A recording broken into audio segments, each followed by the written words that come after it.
de le remonter. D'accord?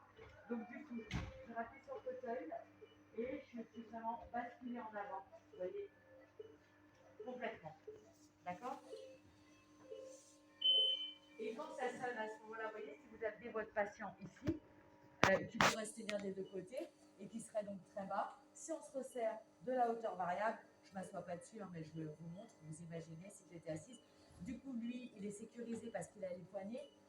Tu vérifies qu'il s'accroche nulle part. Et du coup, au fait, vous voyez bien que du coup, après, c'est le lit qui me monte. Et c'est le lit qui va me mettre debout.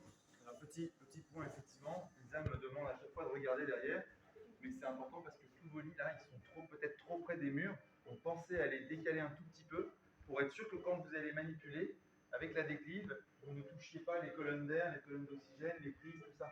Voilà, c'est un petit détail, mais là, vous voyez, on est tout juste. Donc, il faudra penser dans une position comme ça à avoir un peu d'espace. Ouais, pour éviter.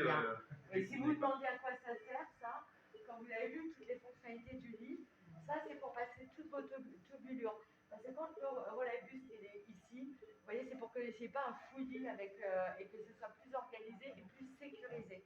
Donc on passe ici. D'accord? Et ça peut aussi en même temps, si vous mettez votre drap, caler votre drap aussi. Oui. Parfois. Hein, voilà, il y a ça qui. Alors du coup, quand on est dans cette position, imaginons qu'on a un arrêt cardiaque, on peut l'avoir montré, on ira plus vite qu'une remise à plat. Tu peux faire une CPR ici. Vous essayez de mettre votre patient au fauteuil, il fait l'arrêt cardiaque. C'est génial, hein, c'est hyper rapide là. Dans un deuxième temps, ça va relever les pieds. Et du coup, je le baisse pour le mettre à ma bonne hauteur, je descends la barrière et je passe. J'arrête. Oui, ça reste, mais il est en train de remonter. Mais il faut rester appuyé dessus. Oui, pour que ça monte après les pieds. Ça monte pas mal, D'accord? Oui. Ok? Est-ce que pour vous, jusqu'à maintenant, toutes les fonctionnalités du lit sont claires? Ok? Alors après, il y a aussi cette fonctionnalité-là, proclive-déclive, que vous connaissez déjà. Ok, hein, on se met en déclive ou en proclive s'il y a besoin. Et là, vous avez une fonction boost. La fonction boost, c'est ni plus ni moins qu'une position Trendelbourg. Quand vous êtes en Trendelbourg, c'est-à-dire vous êtes sur une inclinaison de 17 degrés vers le bas et vous avez un gonflage maximal aussi du matelas. Donc c'est comme si vous aviez fait une déclive et une Pmax. Et vous retrouvez ça dans une seule fonction, la fonction boost. Et ce qui vous intéresse surtout, c'est pour les patients un peu corpulents, pour vous aider à les rehausser dans le lit. Voilà, comme ça, vous êtes vraiment en fonction boost. Le matelas, il est bien dur, ça glisse plus facilement. Comme ça, quand le matelas est bien dur, pour que le patient il revienne vraiment en tête de lit. Mais pensez toujours au repère hanche ici. Parce qu'en fonction de la taille du patient, on a tendance à le mettre soit trop bas ou soit trop haut. Et on n'optimisera pas du coup son confort dans les différentes positions du lit. Excusez-moi, je suis devant.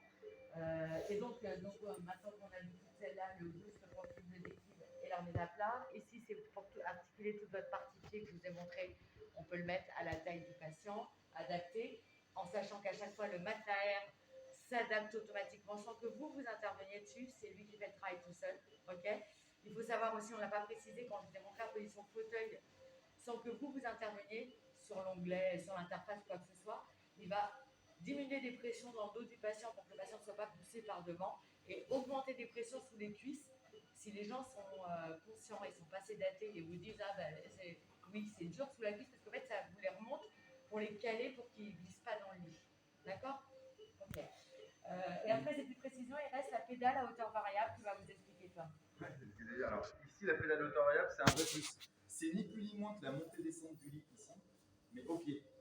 C'est-à-dire que si vous voulez optimiser l'hygiène par exemple, en effectuant un soin, vous ne voulez pas toucher les commandes parce que vous avez les mains qui sont stériles, hop, vous posez, vous collez votre pied sur la pédale. On attend le grand bip. Voilà. Non, c'est le bip bip. Alors là, ça va pas. Voilà. Là, c'est bon. La pédale, elle est débloquée et vous pouvez monter et descendre votre lit sans toucher. Mais voilà, c'est sécurisé. Si toutefois vous oubliez de recoller votre pied pour la reverrouiller, ça va se reverrouiller au bout de 30 secondes. Okay, une minute, ça se reverrouille tout seul. Voilà. C'est très pratique quand on a commencé un soin ou quand on a les mains souillées, qu'on n'est pas à la bonne hauteur. Et il y a le réflexe, vous avez cette pédale au pied. Gardez bien votre pied collé en dessous, entendez un seul bip. Ok. Et un ça vibre, ça veut dire que c'est bon, c'est ok, vous pouvez le faire. Ok. Est-ce que sur les fonds